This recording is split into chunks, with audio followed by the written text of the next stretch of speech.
no guts and he really plain Jane. Hi guys, so today, right now I'm in Glenmarie. Funny story. Today was the launch of the Honda Civic. Now, for the record, Honda Malaysia did invite the Horizon team to the event, but because I was busy at my shop today, and well, I was unable to attend the launch. But funny story, funny story. So today, this afternoon, Nazz came to bring his Civic to wash his car at the Evo Club car wash shop. All right, and what happened was that, well, whilst preparing his car for cleaning, okay, I took his coat down, hang it in my office, and I forgot to give him back when he drove off.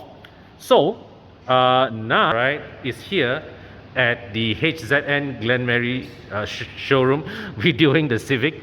So now that I'm here to hand him back the coat, all right, and the crew of HZN Honda, they have also very kindly allowed me, all right, to do a walk around of the all-new 11th generation Civic right here at their showroom here in Glenmarie.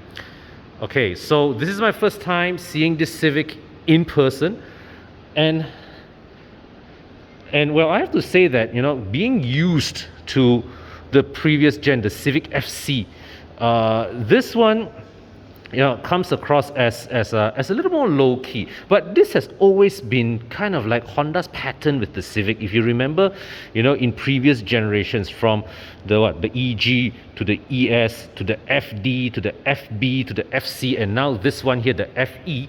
All right, they always go through a cycle of outrageous, modest, outrageous, modest, outrageous again. So this is obviously the more modestly styled one. Okay, but it also looks like pretty much like how the FB did from the FD. There is that sign that Honda is taking a bit of, and from the outside, an evolutionary approach. All right, as in, like, it's like as if as they looked at the Civic FE, and they see, okay, where can I refine this? Where can I tweak this to make this a more matured product? Okay, and here we have it, the Civic FE. Now, in person, well, I have to say, in pictures it looked a bit underwhelming, but in person, it actually looks like a pretty sharply styled car. Okay, look at the front headlights, for example, very narrow slit.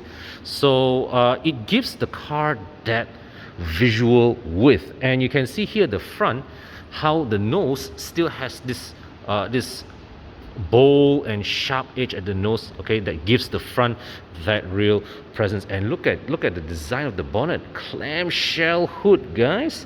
So yeah, that's nice.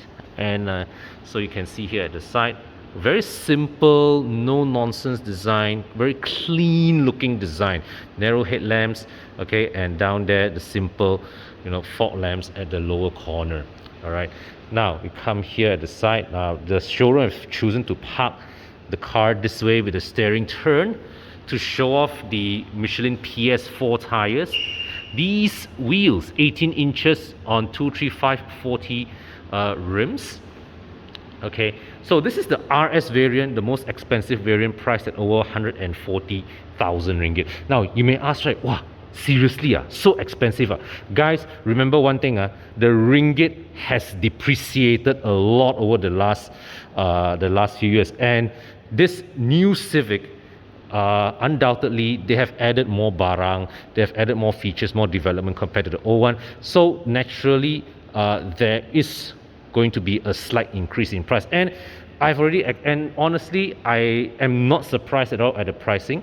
I had a feeling that, you know, whilst Honda would do their best to ensure that the base model Civic still came in at the 120,000 ringgit mark, the range topping would definitely, you know, have come up to, you know, 140 plus. They would not have touched 150, but 140 was something that I had expected right from the start. So you see here, this is the range topping RS variant, very sporty. Okay, black rims, black side mirror, black door handles, gloss black window frames, and also the black spoilers. So very aggressive, very sporty. But you know, you look at it as an entirety, right? This is a much a much more subdued looking design compared to that of the FE, but very matured looking, okay. And you can see the execution, very simple. You look at this very simple, very elegant taillights, and you compare to the FC over there, right? Big difference. So what can say is that from a design standpoint, the ethos of this car seems as if as Honda decided, let's make this, more matured. All right. So now let's pop the boot, okay, and I'll switch on. Is it? Okay, now the apologies for the lighting. Now boot quite decently sized. Okay, we've got a space saver spare underneath. All right, and so you can pull this to trigger the 60/40 split folding seats. Nicely carpeted wood all around. Yeah. So you got this handle here to pull the boot down, and I'll just take a break in the recording for a while Nazz finishes up inside there. No, but before that, let's see. This is the ASEAN, the safety rating of the car, 5 stars from ASEAN NCAP, and you can see the list of safety features: 6 airbags, ABS, EBD, blind spot detection, forward collision warning, right, seatbelt reminders. You've got full AEB, so it's all good. Now inside here, okay, back seat. Okay, look at the materials, very sporty design, and oh wait, hang on. Before that, okay, we shall pull this down. Seats down. Okay, so you can see here, this is, well, there's a step, so quite surprising from Honda. Usually they would have, I was thought that they would have packaged it to have a flat loading floor, but there's a hump here. All right, why didn't they, like, just raise this boot floor so to give a seamless loading? But overall, the angle of this is quite, well, it's actually not that flat. But from Honda, I would usually have expected that they would have given a full, properly flat loading floor. Okay, the seat upholstery, a very sporty design, right? Black with red highlights. So this is leather with some, Alcantara, with some, well, Alcantara inserts, and here the armrest, 2 molded cup holders here, rear aircon vents with USB ports. Now, at a visual glance, the seats look supportive, but I'll sit inside. I'm 170 centimeter tall, guys. So headroom, I've got about 2 fingers of headroom.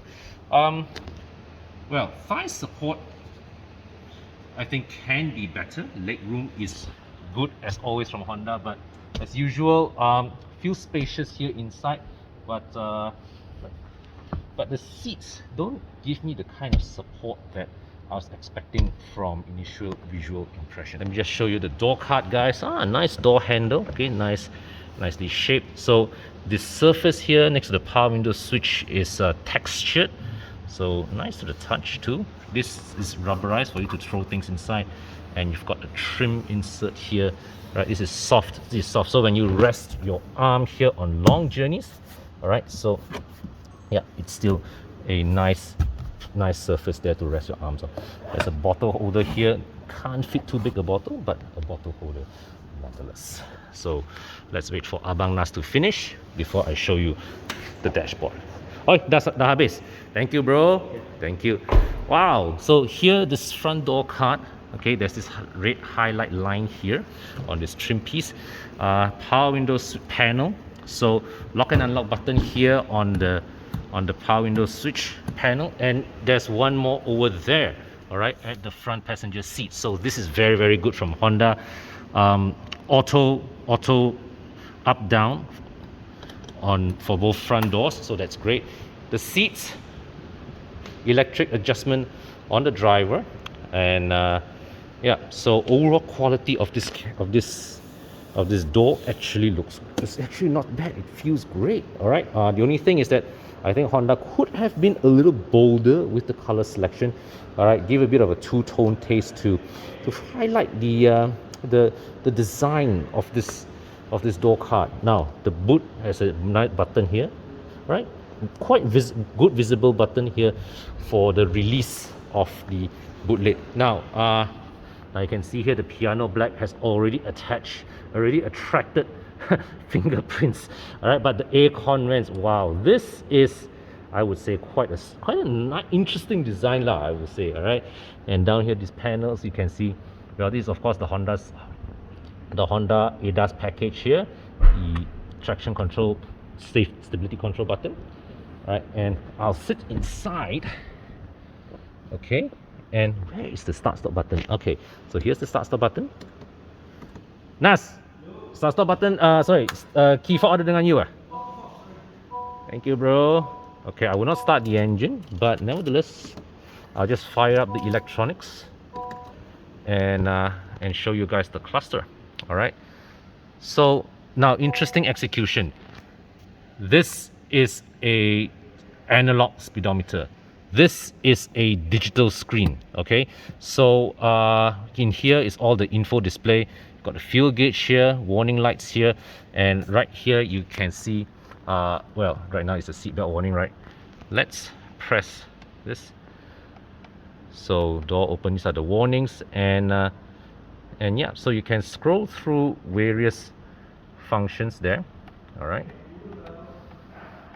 and let's just see what other functions they have. Okay, so all right, so press home. I can show range, fuel information, home, no content, customize display. Wow, so I can basically decide what are the things that I want to remove or to omit from the display. So there's no back button, but you can just go to home and you will go back. Okay, so the design of this cabin now, Honda has simplified the dashboard, so it's just these two layers. Here is the aircon vent. I like this execution, honestly. I like this execution. Okay, the way this whole, this hexagonal grille spanning across the dash, brilliant design. In a way, it sort of reminds me of those old American, the face of those American muscle cars, if you remember. Here's the hazard lights, but I really like this, man. This aircon vent design, I really like this. So the aircon controls themselves simplified to this role, and the infotainment is all condensed into the screen. Okay, so here, this is button. This is a physical button. Home, back, physical button, physical, the knob, control knob, and it's a combination between physical buttons here and touch screen here. All right, so yeah, we can see here the apps and compass, general vehicle settings, all this lah. Okay, so USB port, trip computer. So you see, right, when the infotainment system allows connectivity to the chip computer, this is an integrated system. It's not something that come here, the local distributor pasang on one. No, this came designed with the car. Okay, now as usual, arrangement of space here is pretty well executed by Honda. This tray here, great amount of space, 2 cup holders. Well, obviously Honda has chosen also to sacrifice a bit of utility for style, so they have this panel, this nice textured panel here. So you have drive mode selection, which you can choose between sport, normal, economy. Okay, electric parking brake, and up here, this storage box here really will keep you also, as will store a plentiful amounts of items here. All right, so here you have it, the glove box, and I have to say, yeah, overall I think this cabin, right, in terms of the overall feel, fit and finish, except for the use of the gloss black plastics here, right, overall fit and finish of this cabin really feels great, really feels great. Feels a big step up from the Civic FE, I have to say that. Okay, so first impressions, early conclusions upon looking at this car. I have to say that this new Civic FE is well, it's a more matured product, okay, compared to the outgoing Civic FC may not have as much wow factor, okay, but I think you see the thing is that right, this car is in a very interesting position now. I have no doubts it's a much better, more improved car compared to the Civic FC. It feels the way things are put together in there gives me that feeling that, you know, Honda put in a substantial amount of effort to fine tune and refine the car. But the question is, you know, now that the market, you know, our appetites are all onto SUVs, right? And the fact that the price of this car has went up, um, it may not sell as well as it used to, but that is through no fault of the product. I have the strong impression that this car is actually not would actually be not bad when we have the chance to test drive it.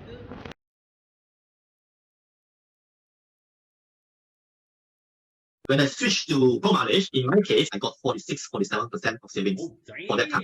Pro mileage was the only one that gave me 5,000 extra value to cover, yet still cheaper, a lot less. Turn up!